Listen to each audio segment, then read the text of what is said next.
Hello everyone, good morning. I welcome all of you from my bottom heart in London group classes. Friends, हम पढ़ रहे हैं the part of speech में noun. हमने उसकी definition और उसके टाइप्स के साथ साथ ही एक्सरसाइज 1, 2 एंड 3 उसको पढ़ करके सॉल्व कर लिया है और समझ भी लिया। अब उस क्रम में हम आगे बढ़ते हैं तो आता है एक्सरसाइज नंबर 4 और आइए देखते हैं 4 नंबर के क्या कह रहा है। कन्वर्ट इंस्ट्रक्शन दिया गया है। कन्वर्ट मतलब बदलना या बदलिए द फॉलोइंग सेंटेंस। जो नीचे दिए गए सेंटेंस है उनको शो एज ऐसे बदलना है कि अंडरलाइन वर्ड्स, जो अंडरलाइन किए गए वर्ड्स हैं उन्हें बदलने हैं। Are change into noun form, उसको किस में बदल देने हैं, वो नाउन फॉर्म में चेंज कर देने हैं। बट ये नाउन फॉर्म में ही अगर चेंज कर देंगे तो भी ये पूरी तरह से सेंटेंस सही नहीं होगा। अगर इतना ही कहता मतलब कि इसे नाउन फॉर्म में चेंज कर दीजिए तो आपको वर्ड के रूप में देता, जैसे लिखा है हेड और यहाँ ऊपर इंस्ट्रक्शन में लिखा कि इस वर्ड को आपको नाउन में कन्वर्ट करने हैं। वाइट इसको कन्वर्ट करने हैं, गोल्डन, हेल्दी, लॉस एक्सेट्रा को आपको नाउन फॉर्म में कन्वर्ट कर देने हैं। बट अगर ऐसा होता, सिर्फ अंडरलाइन वर्ड्स को हमें नाउन फॉर्म में कन्वर्ट करने होते तो ये सेंटेंस के रूप में ना दे करके इस वर्ड के रूप में हमें देता। बट हमें दिया गया क्या है, एक सेंटेंस के रूप में दिया गया है और उस सेंटेंस में वर्ड रखे गए हैं कि इसको आप नाउन फॉर्म में चेंज करिए। जब हम इसको नाउन फॉर्म में चेंज कर देंगे तो ये सेंटेंस गलत भी हो सकता है। क्यों? क्योंकि आप कहीं कहीं देखेंगे, जैसे यहाँ पे देखिए सेकंड नंबर का क्वेश्चन है और इसमें दिया गया है वी एडमायर द ग्रेट। तो एडमायर जो यहाँ पे है वर्ब है और अगर हम इसको चेंज कर देते हैं नाउन फॉर्म में और ये नाउन फॉर्म में चेंज भी हो जाएगा तो ये क्वेश्चन ही गलत हो जाएगा। क्यों? क्योंकि वी प्रोनाउन है, द वर्ब है, सॉरी द ब्रेड ये भी नाउन है और ये भी नाउन हो जाएगा तो फिर सेंटेंस का वजूद ही खत्म हो जाएगा, वो समाप्त हो जाएगा। क्यों? क्योंकि हमने सेंटेंस में पढ़ा था कि कोई भी sentence at least 1 subject and 1 verb होनी चाहिए उस सेंटेंस में, तभी वो सेंटेंस कंप्लीट होता है। नहीं तो सिर्फ इकलौता इंपरेटिव सेंटेंस ऐसा सेंटेंस है जिसमें हम सिर्फ एक शब्द का प्रयोग करके, वर्ब का प्रयोग करके हम उसे एक सेंटेंस का फॉर्म दे देते हैं और वो सेंटेंस में पूरी तरह से हो भी जाता है, पूरा उसका कंप्लीट सेंस भी आता है। जैसे हम कहें गो, जाइए, जाइए तो अर्थात हम किसी को कह रहे हैं। जानते हैं हम कि जब इंपरेटिव सेंटेंस हमने पढ़ा था तो उसमें बताया गया था रूल्स में कि इंपरेटिव सेंटेंस में जो सब्जेक्ट होता है ऑलवेज इन हिडन फॉर्म होता है, वो सदैव छुपा रहता है और वो सब्जेक्ट होता है यू। तो यू यहाँ पे किसी को कह रहा होगा तुम या आप जाइए यहाँ, तो लेकिन इनके इसके अलावा जो इंपरेटिव सेंटेंस के अलावा दूसरे सेंटेंस है 4, उनमें कम से कम सब्जेक्ट और वर्ब चाहिए ही चाहिए। तो यहाँ पे देखिए लिखा है डू नॉट हेट अदर्स, दूसरों से नफरत मत करो।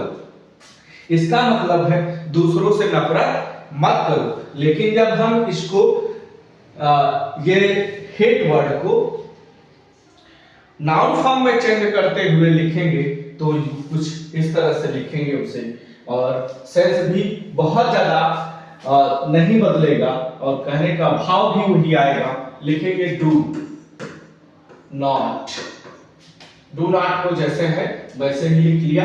Do not show hatred, show hater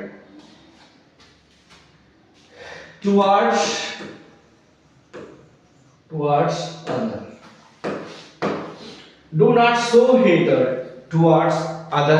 पहले का यहाँ जो do not hate others था उसका मतलब था दूसरों से नफरत मत करो, लेकिन do not show hatred toward other इसका मतलब है, इसका सेंस आएगा दूसरों के प्रति इतनी घृणा मत करो। तो कुछ थोड़ा सा टिपिकल है ये एक्सरसाइज हल्की जो है थोड़ी सी टिपिकल है, बस भाव हमें वही रखने हैं, कहने दूसरे तरीके से है। इसे ध्यान में रखते हुए कि हमें जो अंडरलाइन किए गए वर्ड्स हैं उनको नाउन में तब्दील करना है, लेकिन उसका सेंस भी स्पष्ट आना चाहिए। जैसे यहाँ पे आ रहा है कि दूसरों से नफरत मत करो, और इसका आ रहा है दूसरों के प्रति इतनी घृणा मत करो। अब अगला प्रश्न है, क्वेश्चन नंबर सेकंड है, लिखा we admire the brave. We admire the, admire मतलब होता है प्रशंसा करना, और ब्रेव मतलब बहादुर। तो इसका मतलब है कि हम बहादुरों की प्रशंसा करते हैं। इसका मतलब क्या है, हम बहादुरों की प्रशंसा करते हैं। लेकिन इसे हम जब अंडरलाइन जो वर्ड है एडमायर, उसे चेंज करते हुए बनाएंगे तो हम लिखेंगे the brave are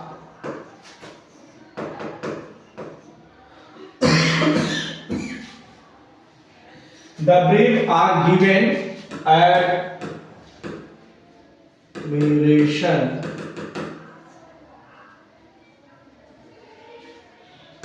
by us। The brave are given admiration by us।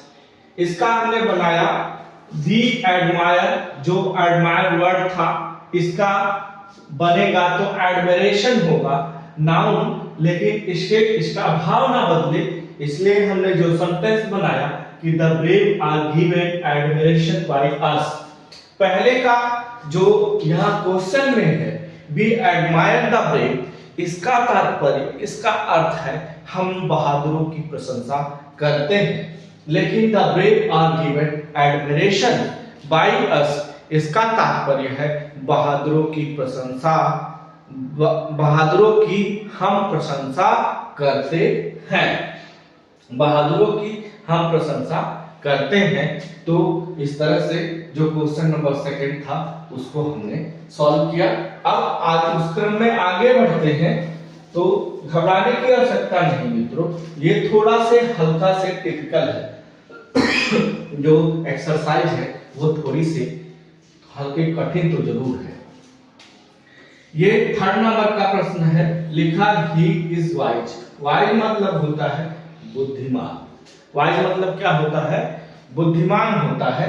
तो ही इज वाइज, वह बुद्धिमान है, वह बुद्धिमान है। इसको जब हम पढ़े थे तो वाइज का क्या बना था, डम लगा करके, इससे ये एडजेक्टिव है, और इसमें डम विजडम, विजडम बुद्धिमानी। इसे हम जब बनाएंगे तो लिखेंगे he has wisdom, he has wisdom, he has wisdom। पहला लिखा था he is wise, वह बुद्धिमान है।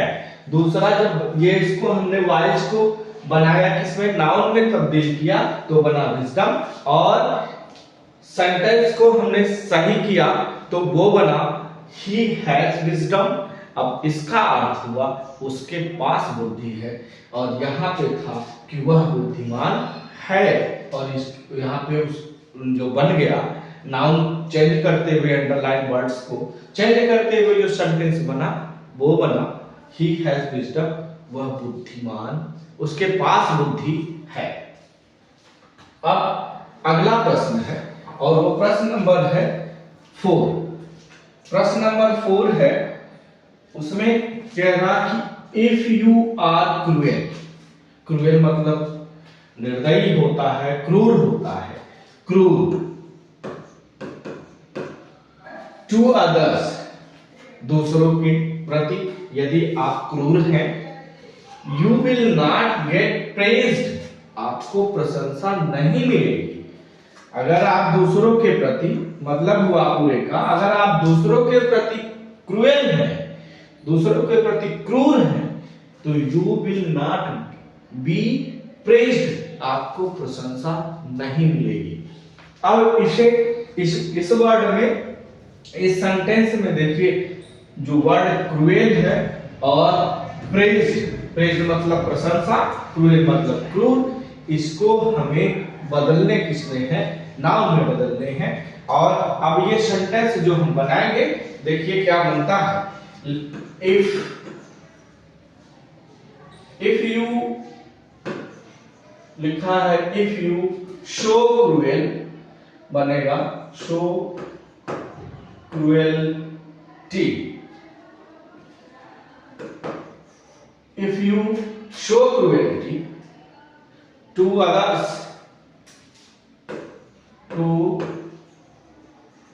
others, you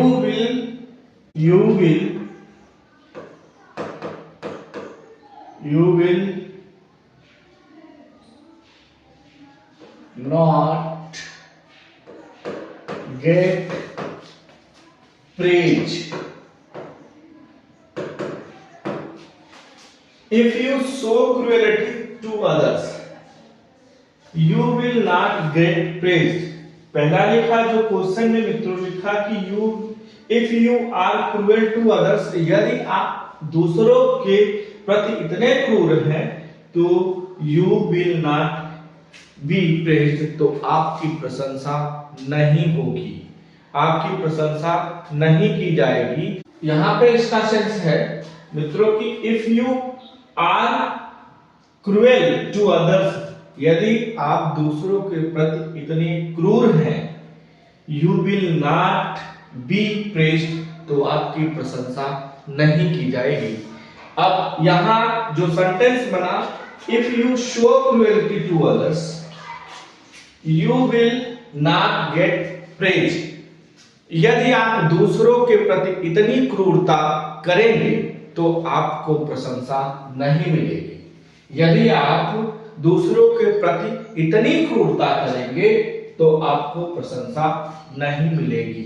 तो ये रहा क्वेश्चन 4 नंबर, जिसमें क्रूएल और प्रेज दो वर्ड्स दिए गए थे जिसको हमें नाउन में तब्दील करने थे, साथ ही सेंटेंस को ध्यान में रखते हुए।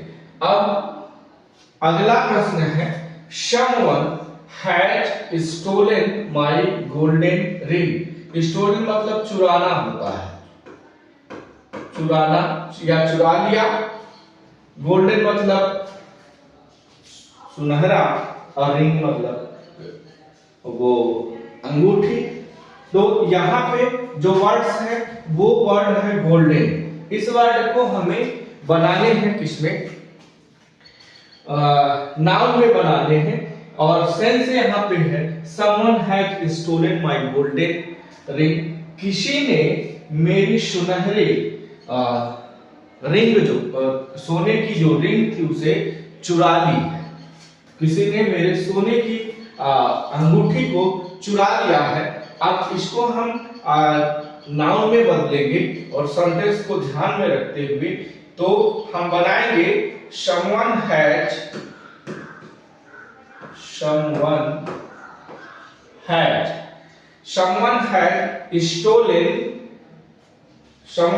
stolen my ring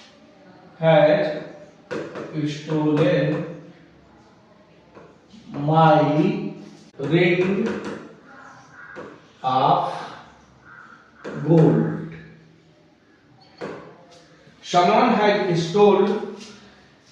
someone had stolen my ring of gold।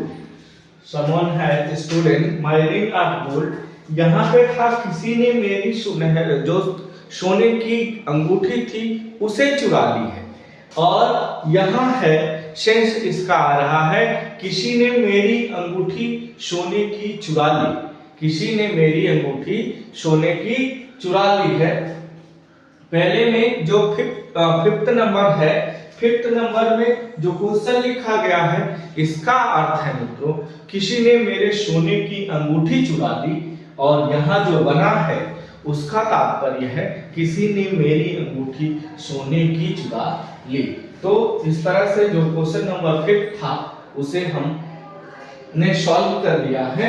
अब उस क्रम में आगे बढ़ते हैं तो वो आता है 6 नंबर का प्रश्न। लिखा है बीइंग पुअर इज कर्स, गरीब होना अभिशाप है। क्या है? कर्स है, अभिशाप है। तो इसे पुअर जो वर्ड दिया गया है, इस पुअर वर्ड को हमें तब्दील करना है नाउन में, और हम उसे जब करेंगे तो लिखेंगे being in poverty,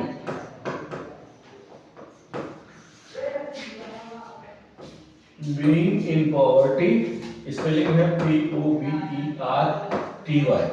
being in poverty is curse, is a curse, being in poverty is a curse. तो यहां पे था being poor is a curse, being poor is a curse, गरीब होना एक अभिशाप है। और जो सेंटेंस बना being a poverty is a curse, इसका तात्पर्य है मित्रों गरीबी में रहना अभिशाप है, गरीबी में रहना अभिशाप है। Being in poverty is a curse, गरीबी में रहना अभिशाप है। तो ये रहा क्वेश्चन नंबर 6 जिसको हमने देखा। अब अगला प्रश्न है और प्रश्न नंबर है 7। उसमें लिखा है laugh a lot and be healthy. Laugh मतलब हंसना होता है, और एलाट मतलब खूब, खूब हंसिए, एंड बी हेल्दी और स्वस्थ रहिए, खूब हंसिए और स्वस्थ रहिए। इसे जब हम बनाएंगे मित्रों, लाफ और हेल्दी वर्ड्स जो है इन दोनों को हमें तब्दील करने हैं नाउन फॉर्म में। जब हम इसको बनाएंगे तो लिखेंगे मच, MUCH, मच लाफ्टर। इसको हम नए नाउन में देखा था स्टेट में, तो लाफ का क्या बना था? लाफ्टर, मच लाफ्टर, खूब हंसिए, much sorry laugh a lot, a lot मतलब भी बहुत अधिक, खूब हंसिए, much laughter, much laughter will give you health, much laughter will give you health। इसके जो प्रश्न थे, मूल प्रश्न का सेंस था laugh at a lot, laugh a lot and be healthy। खूब हंसिए, खूब हंसे और स्वस्थ रहें, खूब हंसे और स्वस्थ रहें। लेकिन जो सेंटेंस बना much laughter will give you health, much laughter will give you health, खूब हंसने से आपको स्वास्थ्य मिलेगा, खूब हंसने से आपको क्या मिलेगा? स्वास्थ्य मिलेगा। तो इस तरह से जो क्वेश्चन नंबर 7 था उसको भी हमने देखा, हल कर लिया है। अब अगला प्रश्न है, और अगले प्रश्न में लिखा गया है when the aeroplane was flying very high, comma, suddenly its engine stopped working, full stop। और इसमें 3 वर्ड हैं, flying, suddenly, stop। इन तीनों शब्दों को हमें किसमें चेंज करने हैं? नाउन फॉर्म में। हमें कौन से फॉर्म में चेंज करने हैं? नाउन फॉर्म में चेंज करने हैं। तो हम देखते हैं कि जो प्रश्न नंबर 8 है उसे हम कैसे चेंज करते हैं। प्रश्न नंबर 8 इसे हम जब चेंज करेंगे लिखेंगे when the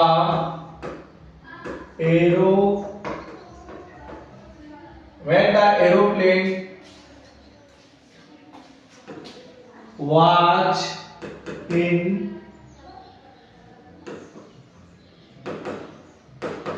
flight very high, When the aeroplane was, ये was लिखा है मित्रों, was in flight very high, suddenly का लिखेंगे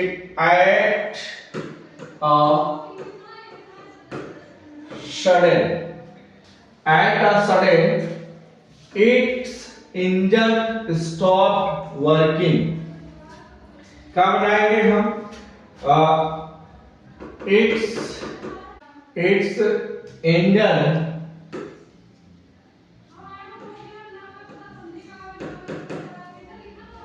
came to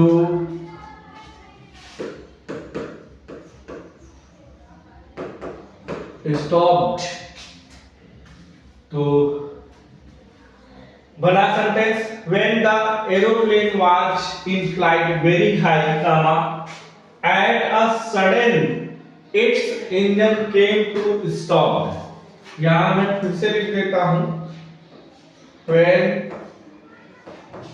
the aeroplane was in flight very high, comma, at a sudden its engine came to